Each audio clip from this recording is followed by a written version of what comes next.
Don't accept the fact that it's just you have to accept all the outcomes and the terrible outcomes that happen in corrections. It doesn't happen. You can make decisions in your life and how you approach it to be proactive and to be proactively healthy so you can be who you want to be outside of corrections. Every night when I go to bed, I have an hour that I have a build-up, right? I get off my electronic device, I get off my phone, I get off anything. I go old school and read a paper book. I put my phone across the room so when the alarm goes off in the morning, I have to get up out of bed and go. So now it sets my morning up. So it's the difference between creating anxiety and creating strength.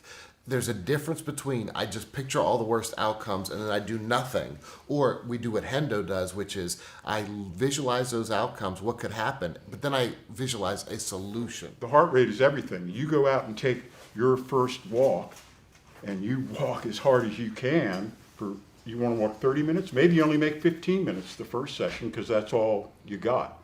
You walk hard for 15 minutes, you come back, you go, okay, I average 132 beats a minute. It takes a lot of preparation, and that's making your own meals, and it could be as simple as chicken and a vegetable. It could be as, And putting it in a Tupperware container and taking it to work. I mean, that's...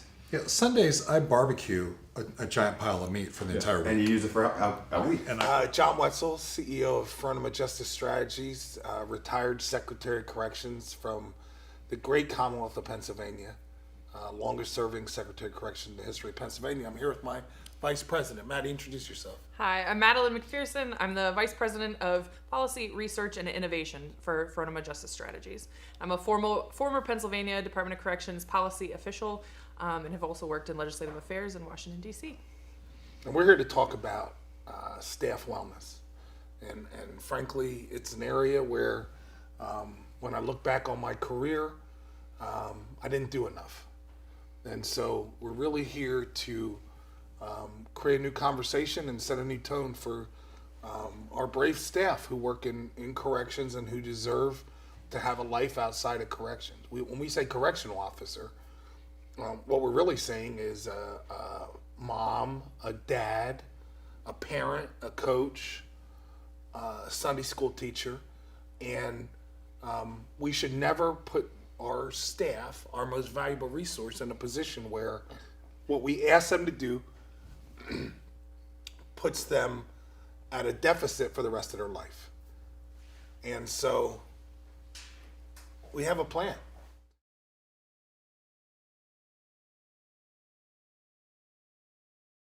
Hi, my name is Jason Henderson. I'm a retired Navy SEAL Master Chief. I served for 30 years, at the majority of that time at the Tier 1 level. We worked directly for the President, where I did hostage rescue missions and high-level target takedowns. We take a lot of the techniques and tactics and procedures that we learned while in the military and on the most stressful environments imaginable, and we take it to you guys to increase your human potential. We work on a multidisciplinary approach towards optimization, both mentally, physically, and spiritually coming more from the energetic level. I have a security company on the outside where I do consulting, and I have a nonprofit where I work in training law enforcement in cities that have reallocated funds or don't get the proper training they need to de-escalate force properly. When I first retired from the military in 2020, there was riots going on. The country was in turmoil.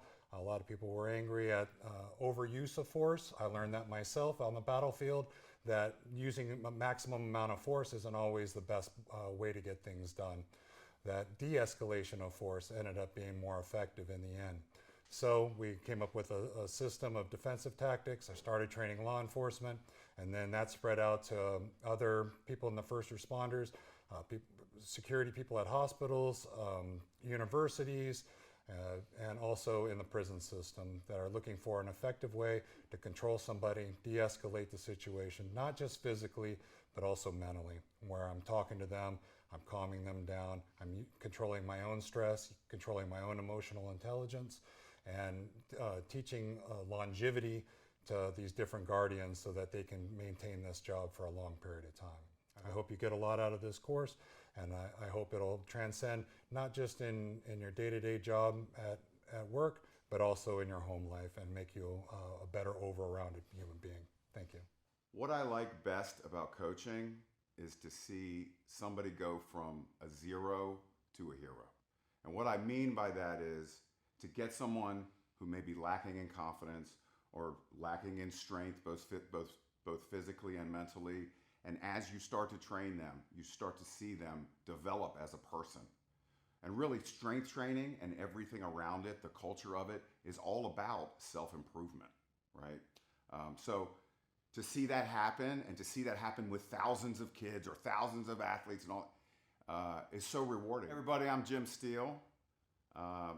Basically, I've spent my whole life dedicated to being a strength coach. I think the best thing about strength training is that you can have no experience. You can never have a bar on your back and done a squat or picked up a deadlift. And the skills are not tremendously hard to learn, but they're tremendously rewarding. Now, I'm not gonna lie to you, it is tough. Everything that you do that's worthwhile is gonna be tough. You're gonna have to go through some arduous times when you're training. You're gonna be sore, you're gonna be tired. But the rewards as far as strength, vitality, overall fitness and confidence, you can't beat that. So what we wanna do is create the same type of body and mind that we've done with the Tier 1 guys. We wanna make you guys bulletproof. We wanna create you a suit of armor and give you the confidence to handle any situation that you can and when your life depends on it. Hi, my name is Marty Gallagher. I've been in the strength and conditioning game for 61 years. I started coaching locally, coached Mark Chalet to his world championship.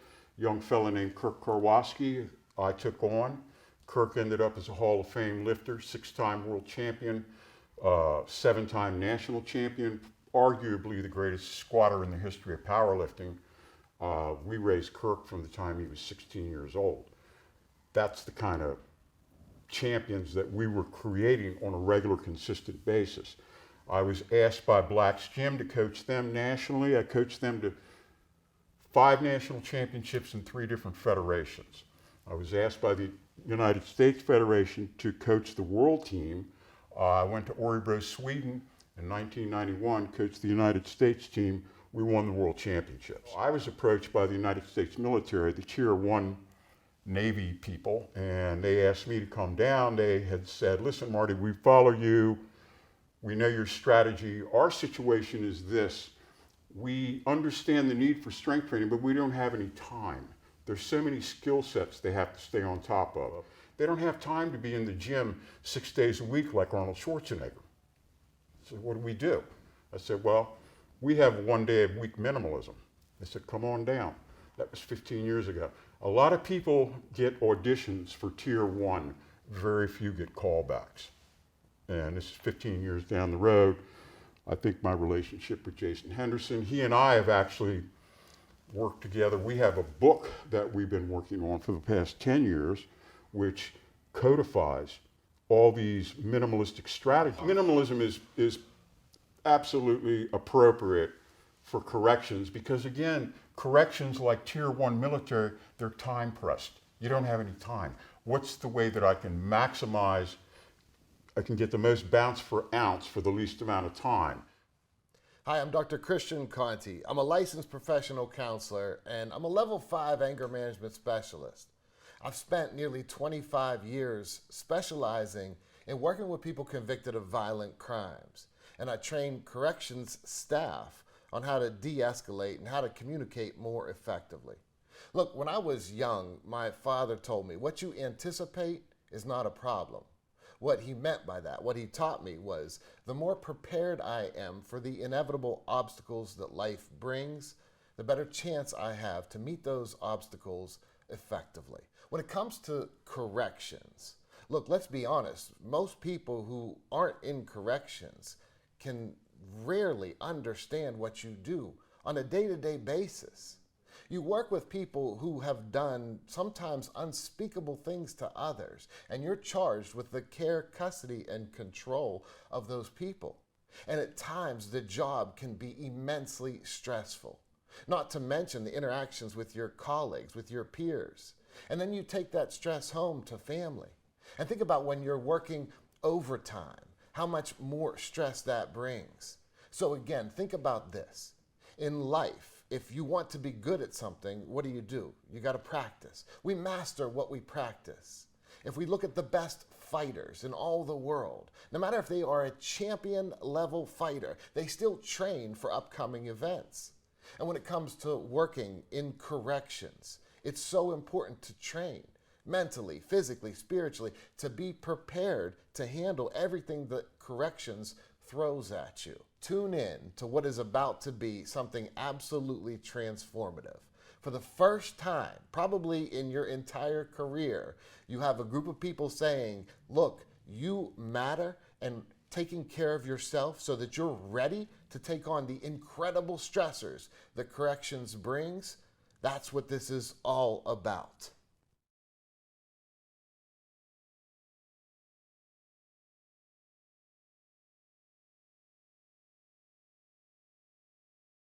Jason, you would talk to us about sleep discipline and Sure. Kind of some of the work you've done around and how these guys who are or ladies who are doing this difficult stuff, and you go home and everything's still firing, right? You're still thinking about what happened and what you did and this and that. So you want to talk to us a little bit about that, and then Dot, maybe you can follow up with that. Yeah, we put so much effort into learning how to train physically or even from a psychological standpoint, but we don't put any effort into our sleep hygiene and our recovery. So for a big thing for me is when I'd be launching out on operations night after night, I had to get as much recovery as I could as possible so that the next day I could be firing on all four cylinders again. And I needed to have a lot of clarity. I needed to maximize the oxygen that was going to my brain. I needed to get my body as calm and relaxed as I possibly could. So when I would go out, I could handle those critical thinking, those high threats type of situations at the best of my ability. Otherwise, if you're constantly deprived of sleep, you're physically run down, you're under all this stress and all this pressure that's coming down on you, you're not recovered possibly or at your best, and you're not going to make the best decisions when those high threats come down the panel. So we're talking about they have to get quality sleep, and they're not always going to have as much time as they need to. So talk to us about I that. actually just talked to a corrections officer who said, look, I only have a limited amount of time just to even get home. Then I'm on the phone, I'm into arguments. And he said, so I barely am getting any time. The number one thing I hear officers say all the time is, I can't turn my mind off, Doc. I'm like, well, great, that means you're alive. It's not about turning your mind off. It's about having some sense of mental control over what is going on in your mind. That's why the key thing that we teach people is how to take control of that narrative, that self-talk. The more we use these exaggerated words like everybody always, we just produce more stress. And it's already stressful enough. I mean, we're dealing with the most realistic stress. And then to add self-talk that makes it it magnifies it. So one of the things we do is we try to teach people to be accurate with their self-talk, because my goodness, does that change things. So give me, I need a practical strategy. What's different about what we're doing is these guys get these trainings, and it's this 1,000-level stuff from people who are wearing fancy suits and all this stuff. But I literally just worked a double shift. I had 3 really screwed up situations happen, and there was a moment there where I wasn't sure if I was going to make it home or not. Yeah, how do you wind down? And now I got to go home and wind down. Well, being proactive is number one. Setting a plan. Like every night when I go to bed, I have an hour that I have a build-up, right? I get off my electronic device, I get off my phone, I get off anything. I go old school and read a paper book. I put my phone across the room, so when the alarm goes off in the morning, I have to get up out of bed and go. So now it sets my morning up. Mm-hmm. When I'm laying in bed, you can't stop the monkey mind from jumping around, right? It's coming in. You got bills and stress and family issues and all the other things, work and everything else that comes into your brain that's going to consume your time that you should be sleeping. I just focus only on what my morning routine is going to be, and that's usually my workout. I always work out in the morning. I always set the tone of my day based off of how my workout in the morning goes. Intense exercise is the greatest stress reliever known to man, greatest natural stress reliever known to man. If you are able to generate intensity of sufficient magnitude, the conscious mind is short-circuited. It's like throwing a bucket of water on a computer. From a workout, food, rest, sleep standpoint, and just whoever wants to jump in first, just kind of, Doc, you. Yeah, so I mean, one of the things that I think Hendo hit on is he talked about this concept monkey mind. So that means our mind, like a monkey jumping from this tree to that tree. So our thoughts are dictated by whatever comes up. And the challenge with that is when we're in that space, we're allowing the outside world to determine what's going on within us. And so he hit on the most important point, which is to focus. So what the hands-on thing that everyone out there that you can do is begin to direct your own focus. And that can be done with a phrase. You can start to make sure, look, if we all down 3 energy drinks right now, our hearts would race, would start to mimic anxiety. And then our minds would want to race to make up a story to match our body. So think about this. They're coming home from work and they're still amped up. You're vibing on all this stress. And now your mind is trying to make sense out of that. So you're going, well, I must be having problems at home. I must be having, I didn't resolve this problem at work. And so you come back to that breath. You come back to that focus. And that's how you can be intentional. And intentionality, it makes all the difference in the world. And that's what you're talking about. You're saying, give us a strategy for this 8 hours. Be intentional. Marty, how would you tell your trainee? You do online training for John Q. Public, right? You got UPS drivers to correct. I mean, when I was a county warden, right? I ran a couple 100-bed county jail in South Central PA. Right, and I came to Marty Gallagher, read his book, Purposeful Primitive, and really wanted to live a healthier life, you know. So Marty, came to the wrong house. I did come to the wrong house, fair enough. But you help people like our correctional staff in Philadelphia who are you know, I just worked 2 16-hour shifts, Marty. You're my trainer. You tell me I need to sleep. You tell me I need to calm down. How the hell can I do that? I broke up 3 fights. I cut somebody down who just tried to frickin' hang themselves. And by the way, on the way out, I checked my phone and there's a new article about how horrible all our staff are who are literally trying to keep people alive who they say they care about. So how the hell am I going to sleep tonight, Marty? Well, the alternative is you're going to get drunk. Okay, you can't do that. We can't go to chemicals. We got to stop that. Okay, that's the first thing. Number one, we can't anesthetize ourselves, because if you anesthetize yourself, you're not going to work out. You're not going to train. I suggest that you get some sort of physical activity in. That's what I do. That's what we do.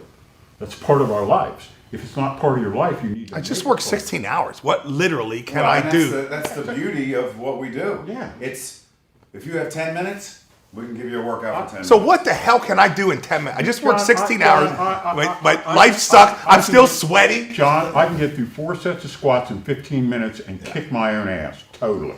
Yeah. Okay. So what's So the can value you. of that? Huh? But what's the why would I go home and squat? I could do. Because Listen, it's I could gonna do 3 short shots. circuit- it's I could do gonna 3 short- shots of Maker Mark. John, it's going to short circuit that monkey mind.